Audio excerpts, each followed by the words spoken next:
يقول القرآن ونعبد النوم الليل فشفعني فيه قال فالشفعان أو كما قال عليه الصلاة والسلام.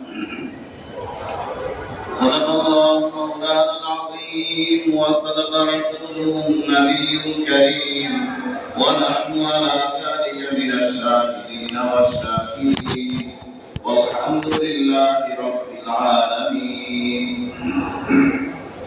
সম্মানিত মুসলিয়ান ইকরাম, আল্লাহ তাআলার দরবারে লাখ কোটি শুকরিয়া।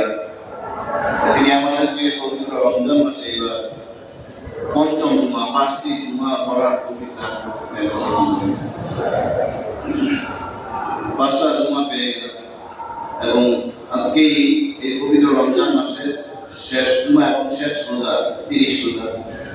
কারণ যাদের মাস তো 31 হয় না, আমাদের 29 বা 30। আল্লাহ তাআলা আমাদের কতগুলো জুমা নামাজ পড়ার সুযোগ দিয়েছেন। অল্প চেষ্টাতেই এই রমজান মাসে অন্যান্য মাসের তুলনায় কতগুলো বেশি নামাজ পড়ার আল্লাহ তাআলা তৌফিক দিয়েছেন।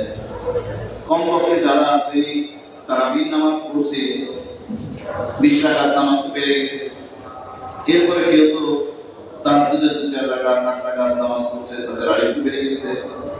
কোরআন তেলাওয়াত করছে, মন চাইলেও পানাহা করতে পারি না। এই দিনে আল্লাহর হুকুম ছিল না দিনের বেলায় পানাহা থেকে বিরত থাকতে। একটা অভ্যাস হয়ে গেছে। আল্লাহ তাআলা যেভাবে হুকুম দিয়েছেন, হালাল স্ত্রী থাকা সত্ত্বেও দিনের বেলায় গ্রহণ করা হয় নাই, আল্লাহর হুকুম নাই। খাদ্যদ্রব্য, সুপেয় পানি, ঠান্ডা শরবত সব কিছু উচিত আছে, কিন্তু রোজাদার বান্দা মুখে তুলতেছে না, কারণ আল্লাহর হুকুম নাই, মুক্তি নাই। ইফতারের সময় বান্দা বান্দি সে সুবে সাদেক থেকে নিয়ে পানাহার থেকে বিরত। ইফতারের আগ মুহূর্তে সাধ্য অনুযায়ী ইফতার নিয়ে বসে আছে।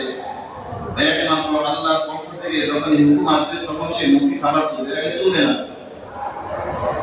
আমাদের প্রত্যেকটা মহল্লায় দেখা যায়, প্রত্যেকটা দোকানে দোকানে ইফতারের রাত 10 মিনিট 12 মিনিট বাকি আছে, কাস্টমাররা সব বাড়িতে চলে গেছে।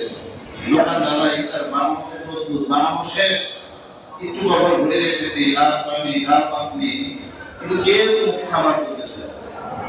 কিন্তু কেউ যেই সময় হয়ে গেল মসজিদ থেকে আল্লাহু আকবার ধ্বনি আসলো, একসাথে কোটি কোটি মানুষ মুখে বাড়িতে দুধ বা শরবত বা পানি কুড়ি করতেছে। আল্লাহ তাআলা ব্যাপারে যদি বাসি কুদিয়ে দৌড়তেছে, যেরকম আল্লাহ মুমিন বান্দারা যেন আল্লাহর হুকুমের অপেক্ষায়, আল্লাহ কুদিয়ে সময়ের নির্ধারণ জানাই দিলেন, সঙ্গে সঙ্গে মানুষ পানাহার শুরু করলো। এটা দ্বারা বান্দা আল্লাহর প্রতি একটা আনুগত্যের একটা